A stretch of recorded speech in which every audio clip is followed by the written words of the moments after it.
You're tuned in to Agriculture Today, and I'm Chevy Lynn Vasky with the K-State Radio Network. We begin today's show with a cattle market update from Elliott Dennis as he discusses the southern border enclosure and how it continues to drive high prices, as well as the opportunity there could be for growth of beef on dairy.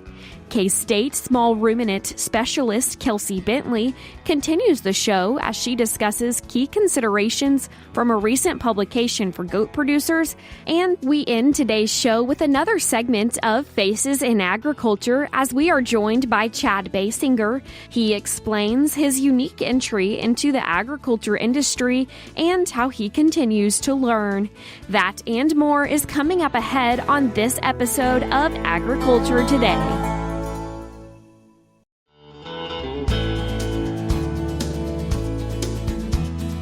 You're tuned in to Agriculture Today, and we begin our Monday show with a cattle market update from University of Nebraska-Lincoln livestock economist Elliott Dennis. Elliott, thank you for taking the time to join us today. Yeah, thanks for having me. Elliott, as summer starts to come to a close, what are we expecting for the second half of the year in the cattle market? Yeah, I think as we begin and it's winding down summer and think about kind of where things are heading, I think one of the things that as we get into the fall and we start to sell feeder cattle, what we're noticing first off is, a lot of feeder cattle are coming to market a little bit earlier this year. And a lot of that is due to kind of producer sentiment that maybe the prices are high, but maybe they won't stay high as we kind of get into the fall run.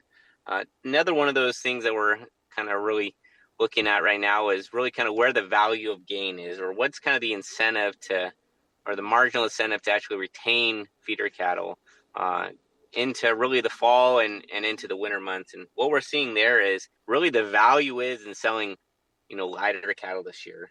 When we look at kind of where the value is, taking a 500-pound steer and getting it to 550, is going to vary by location, but really the value isn't quite there to bring them to higher weights. So selling at lighter weights tends to be kind of where the value is at. Obviously, this has large implications for kind of herd rebuilding, not only this year, but in the years to come. So, Elliott, these high prices have been driving producers to send those heifers to the market. What exactly does that mean for herd expansion and herd rebuilding? Yeah, really, when we look at kind of total heifers on feed, that really hasn't changed much. We're still killing a lot of heifers. And so really the herd, expansion, hasn't been able to really take place. The second way that we can kind of look at this is the total number of heifers going through the sale barns. And what we've seen over the last really 4 to 5 weeks is that the total number of heifers as the percentage of heifers as the percent of total cattle sold is starting to come down. And this is, after taking away all the trends. So we are seeing some movement that heifers are going to be retained, but kind of putting that in perspective. Okay, we're going to retain her, then we're going to breed her, then she has to raise a calf, and that calf is killed. And we're talking 3 to 4 years before, any noticeable decisions between that heifer retention decision and herd rebuilding. I think there is some hesitation because on some producers that kind of look back on the 2013 to 2015 kind of time frame and kind of thinking back on how high these prices are going to go. But given where we're at in the cow kill market, we're looking at, higher prices, assuming constant demand really into this year and into parts of next year. Can you give me an overview of current cattle on feed, and are there any notable trends that we're seeing in the market? Yeah, so when we think about cattle are being pushed up a little bit earlier, and what we're seeing is, obviously days on feed are going to continue to stay high. Corn price, I think, is the primary driver for that. We had the USDA report come out, and really what we saw was that market really defied expectations. We had much more corn acres come into that were going to be produced, and a lot of that came from kind of producer responses. And essentially what happened with higher corn acres, they reduced corn price. So at about $3.90. And so really what that ended up being is, really foreseeable future, lower corn prices And so lower corn prices, that cost to gain to actually feed them is still there. And so cattle are going to get heavier if we think about we have a reduced number of head and we need to hold beef supply or beef production constant. That ultimately means that we're going to feed them longer. Now, Elliott, are we seeing any discounts for these really heavy carcasses? And there isn't a ton of discounts happening on heavy cattle. And so looking into kind of the fall months, we really are going to see cattle continue to have high, carcass weights. We're going to have longer days on feed, and really just in order to meet kind of the beef production. Elliott, there's still a lot of talk about the southern border, and what does that mean for cattle exports? Yeah, cattle exports tends to be, the wild card here, and a lot of it has to do with the Mexican imports. This continues to be a major issue. A lot of stuff is being prepped, and a lot of reasons why that should be when we look at New World Schoolroom and just kind of thinking about where the markets could actually go and the potential implications, especially when we think about the southern states. The southern border is, for all effects, closed until further notice. As New World Schoolroom kind of continues to come forward. That essentially what that does is limit cattle on feed, really in the southern panhandle, and really changes the dynamic when we're thinking about a reduced cattle herd and where those cattle are coming from and whether they can even survive hot conditions down in Texas. And so we're seeing some of that come out and disappearance and death loss start to creep up. And as long as that border kind of continues to stay closed, I think we'll kind of just see those implications just continue to grow. And what does all of this mean for consumers? Yeah, the consumer has really been the shining star throughout the last 6 to 8 months. And the reason why is because beef prices kind of continued to increase. We've had, essentially a 15% increase in prices, and beef consumption has pretty much stayed the same, which means, demand for beef products has gone up. Are we seeing the same kind of trend among other meat products? That's not the case for the other protein products. Pork prices have been a little higher, but consumers have purchased a little bit more, so demand has increased, but not by the same magnitude as beef. And so when we're talking about kind of the market potentially stumbling and why prices may not be as high as they potentially could be given the supply, it has everything to do with the consumer. If consumers purchase beef, we will produce it for them. And so what we're seeing is a lot of consumers just willing to purchase higher products. And really what we've seen is people actually not substituting out of beef and going to other products. And there's been a lot of conversation about why. And a lot of that has to do with kind of the relative price between what a beef product or a pound of beef is worth and, what a pound of pork is worth. There's obviously differences across products, but we've really kind of seen that what we call that price ratio remain relatively stable. And so that's kind of the big thing when we think about kind of the consumer and why we actually need to continue to try to market our product and continue to advertise the way that we're doing. From my understanding, there's been a lot of talk about the potential to grow beef on dairy. Do you consider this a possibility? Yeah, this has been floated around quite a bit. Is when we talk about a tighter, beef herd, thinking about what are the ways that we can actually solve a supply problem. And beef on dairy tends to be what people tend to prefer to talk about. I think beef on dairy will continue to have a role. Curiosity that I mainly have is to watch the total number of beef on dairy heifers that continue to enter the market, rather than go back and are put back into the dairy herd. This is where I think what we're seeing quite a bit of dynamic happen over the last couple years, is where we've seen kind of that role of the value of the heifer, the dairy heifer, is actually more on the rail right now for beef than it is to actually put it back into the dairy herd and basically butter milk. So I think that's one of the things that we haven't considered fully in the past, and we're starting to see those kind of decisions be made by dairy producers. And I think one of the primary driving reasons of that, or the way that we see it, is really the price. price continues to rise for beef on dairy steers, really, really keeping pace with when we look at, other prices for cattle out there. And so all across the weights, light weights, a little bit heavier weights. And so I think the heifers coming into the market is a major ability for that supply to happen. But we have generally had a pretty stable dairy herd. And so those have always kind of entered the herd, but more into the coal cow market. So yes, I do think it's going to allow some supply, and I think it's going to come at the consequence of dairy heifers not entering into the dairy herd and rather entering into the beef supply chain. So I think that will be kind of short-lived and will kind of work its way out over the next year or so. Elliott, is there anything else you'd like to add about the cattle market? Yeah, one of the things that we tend to forget in kind of these bull markets where prices are continuing to rise is price risk management. Price risk management is always important, but especially in bull markets where we're thinking that prices have the potential to really change quickly. And so there's lots of avenues out there where we can kind of continue to manage price, LRP, livestock risk protection, puts, options. A lot of those tools work in different market scenarios. So talk to your marketing advisor, your local extension specialist to help in that. But price risk management is always needed, but especially when you think about kind of the bull market that we're in and making sure that we're able to capture the most value that's out there. Elliott, thank you again so much for taking the time to join us today. Yep, thanks for having me. Again, that was livestock economist Elliott Dennis from the University of Nebraska-Lincoln with the latest cattle market update. We're cutting to a short break now, but we'll have more for you up ahead on Agriculture Today.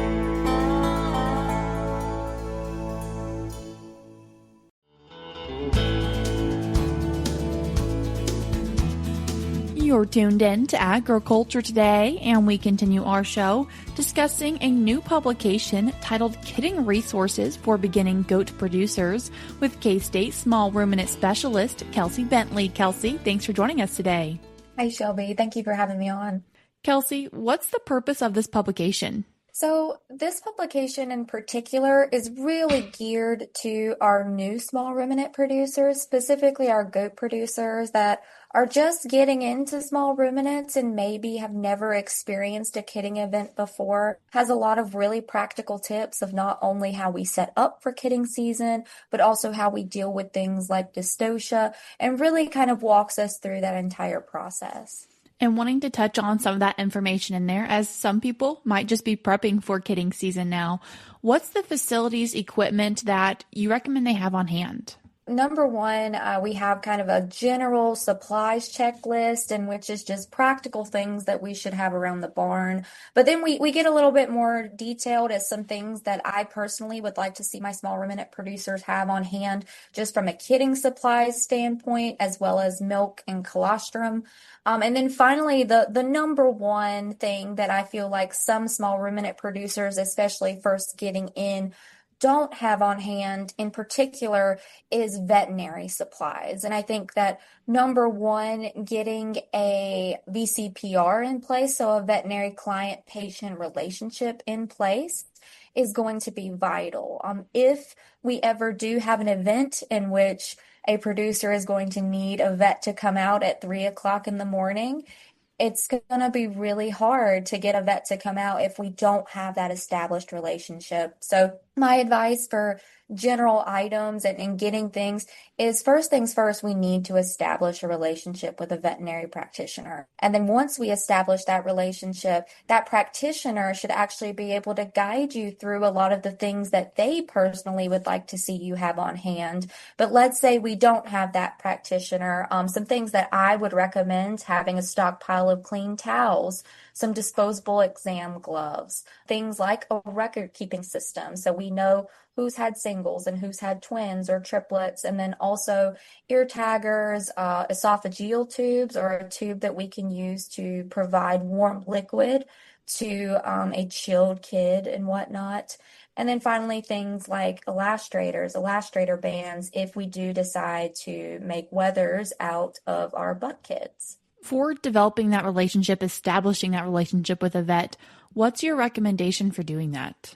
My number one recommendation is try to find someone local to begin with. I think anytime that we can get a vet that's within our local area, we're far more likely to have that vet come out and be able to physically lay eyes on goats more often.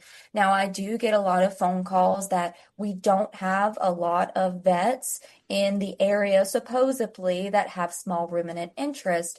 And my kind of pushback to that a little bit is sometimes we haven't really given them the opportunity. So even if, let's say, you have a practice that you don't necessarily think that that vet has a ton of interest in small ruminants, sometimes you would be surprised. Maybe it's just about opening up the conversation, getting them involved and out at your farm, and then lo and behold, someone who maybe didn't have a ton of clinical practice with small ruminants is now a really good resource for you. So maybe don't go, don't take your kid to a dog and cat clinic. I think that sometimes that's the pitfall that we can fall into. But if we can call some sort of a mixed practice, or even if we call that dog and vet clinic kind of beforehand and kind of gauge, is this something that you're interested in taking us on as a client? Do you do farm visits? And I think that you'll be shocked the amount of times that sometimes they say yes. For people who are getting ready for kidding, or maybe their does are starting to look like they're getting close,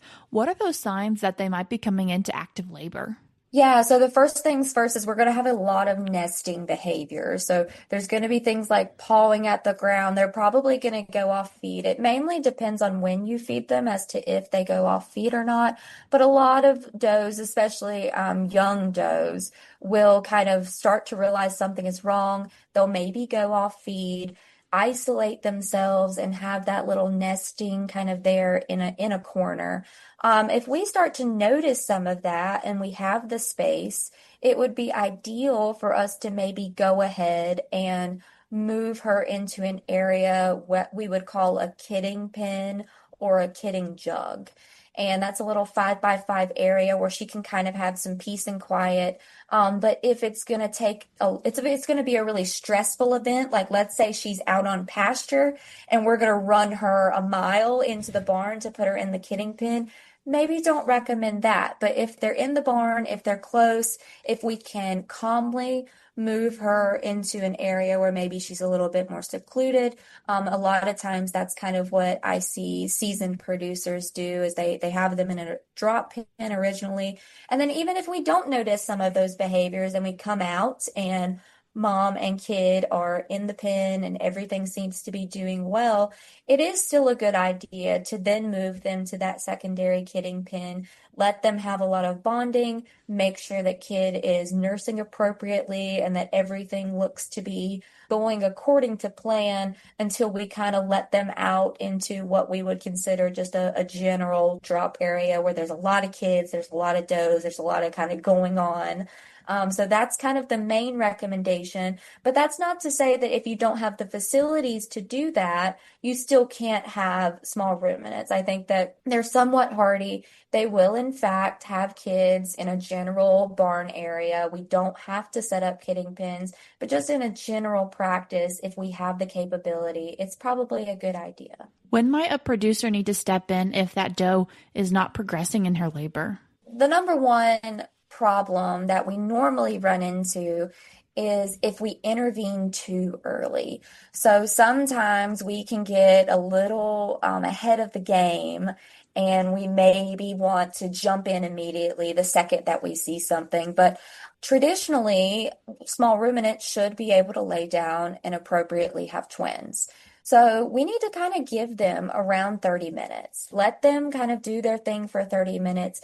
It's if we see zero progression of labor in that 30 minutes, or we notice that mom seems to be straining and there is no progression, meaning that if you see feet and we've seen several big pushes, we've seen a lot of kind of her trying and actively having really large contractions, and we're not noticing any sort of movement of kid, then it's time for us to say, okay, maybe it's okay if I jump in within that 20-minute time frame. And then we can start to palpate a little bit, better understand our anatomy within that doe, try to get a sense of, more than likely something is occurring from a dystocia standpoint. So kid is not arranged appropriately. But traditionally, I will say most small ruminant producers will not have to intervene. And so it's important to kind of keep that in the back of your mind. Most does can lay down and have their kid unassisted, and that's ideally what we would like to see. However, it's good that if a doe ever does enter into a dystocia event, we're kind of close by, so therefore we can intervene. Once that kid is on the ground and hopefully the doe is doing well, what do you recommend take place? So once everything's good to go and we kind of make sure that kid is dried off a little bit and mom seems to be very attentive to kid, we can then just kind of step back and let everything happen for a little bit. I hate for us to be too in the pen and too involved really, really quickly, because I think that's how sometimes we get some orphans, or we meddle too much and then now mom doesn't want anything to do with them. So my recommendation is always, if we are going to have to do anything, wear gloves, try your best to not get your scent on kid a ton, maybe just use towels, use some sort of a barrier there.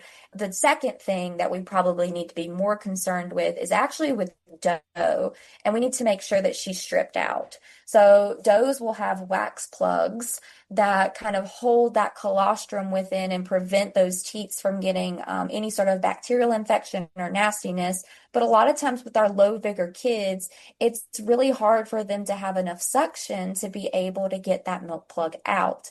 So if we go in and manually strip those teats when we see that doe has a kid on the ground, that then just makes it a little bit easier for kid to get up and nurse. And then we know that that kid is now getting colostrum. Whereas if we don't strip doe out, kid could be appearing to nurse, but maybe the plug is still in and that kid actually isn't getting any form of sustenance. So number one, I'm going to say, if possible, leave them be, let them bond. Don't go messing with kid too much, but it would be nice for us to go ahead and strip out the doe. If people would like to find this publication, what's your recommendation for doing so? First things first, you can just type in the title, so Kidding Resources for Beginning Goat Producers, or you can go to the K-State Research and Extension bookstore and type in that exact same title. You can type in goat, kidding, anything along those lines, and this publication should be the first one to pull up. Kelsey, I appreciate you taking the time to join us today. Thank you, Shelby. That was K-State Small Ruminant Specialist Kelsey Bentley. I will link this publication titled Kidding Resources for Beginning Goat Producers in today's show notes on agtoday.net. We're cutting to a short break now, but we'll be right back.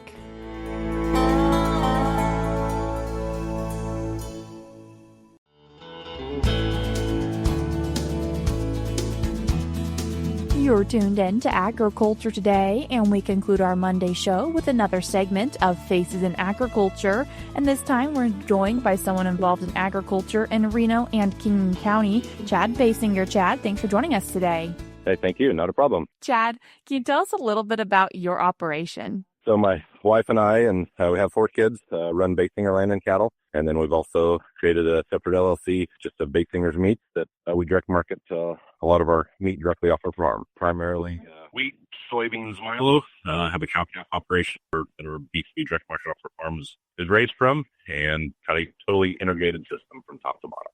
And how did you get involved in agriculture? I didn't grow up on a farm, actually first-generation farmer, so it's a little different road than a lot of people, which has been a struggle at times, but also a blessing just because I haven't been tied into this is the way Dad always did it or Grandpa always did it. I've been open to the whole world and been open to asking a lot of questions from different people, and was able to kind of navigate through things and take what seemed to be working for people and what made people successful and try to build our operation off of that. What have been some challenges? I mean, just without having that history, without having that capital like backing you, or the family history or the name, it's been a challenge, but we've been truly blessed to have people rent us their ground, sell us their cows. Folks who are involved in the community still are, so that we had a name in the community, so people knew who we were and people saw we worked hard, and that's helped. And since we worked hard at it and have been successful, people have been willingness to rent us more ground, or like you said, sell us their cows or work with them on different ventures. We've been blessed to be able to do that, to make it as far as we have. What have been some really important things then for you guys to have this operation up and running? Networking, just picking people's brains and ideas. networking through different organizations, networking through different boards, just continual day-to-day operations of things. There's always challenges in ag with what to do with different varieties. The last several years has been so dry, just keeping cows alive and feed in front of them and water in front of them, what to plant where, how to make it all work at the end of the day, because you still have to pay the bills at the end of the day. How has your operation evolved from when you started to where we are now in 2025? First started actually before I was married. All my neighbors plowed, so we plowed, and that's what I thought. We raised wheat because that's what I thought we were supposed to do to farm. And since then, ever since 2014, basically, we've been 100% no-till.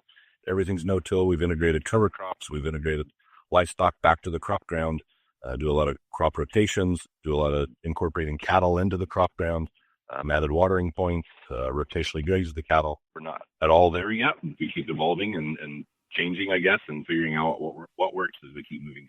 Chad, what does make you excited as you look into the future of agriculture? It seems like a lot of this soil health stuff that's going on, it seems like there's ways that they told us before it took years and years or hundreds of years to rebuild some organic matter and build your soil up. And there's some things we've learned in the last several years here, like, hey, we can maybe speed this process up by incorporating livestock back into the land, doing some cover crops. It seems like there's maybe more, I'm getting older all the time, it seems like there's more maybe younger people involved in agriculture because of this and the possibilities that's there with having some potential for improving the soil. It seems like we're maybe improving upon things and maybe have a chance to leave things better than we found it. What's your recommendation for someone who maybe wants to get their foot in the door in agriculture? There's a lot of people out there willing to help. There's a lot of older gentlemen that don't have anybody willing to, that want to take over the farm or any kids or anything like that. So just sit down, work hard, pay attention, ask questions, listen to what people are telling you, and see what works for you. There's just a whole host of information out there, and it might not be necessarily from your neighbors. It might be somebody from another state away or even another country away. There's so many different podcasts or things you can listen to that you can gain valuable information from, and what sets those people apart, or why are those people different? Why are those people succeeding and other people aren't? Just ask questions and see what you learn. If people want to find out more information about what you're doing, what's your recommendation? Always open. Like I said, I don't have all the answers at all, but I'm willing to share what we've been doing. As far as our direct market, our beef and stuff like that, that's our website's localkansasbeef.com. We're trying to do a little better job with some of the marketing on that end, or doing some videos, or we have stuff on Facebook. We do once in a while of different videos and things we're doing, trying to get into more of that, just keeping people aware of what we're doing and how things work. Chad, I appreciate you taking the time to join us today. Thank you for having me in. That was someone involved in agriculture in Reno and Kingman County, Chad Basinger. You can find more information about them, as he mentioned, at localkansasbeef.com, and I will link that in today's show notes on agtoday.net. That's all we have for you today on Agriculture Today, but we'll be back with more for you tomorrow.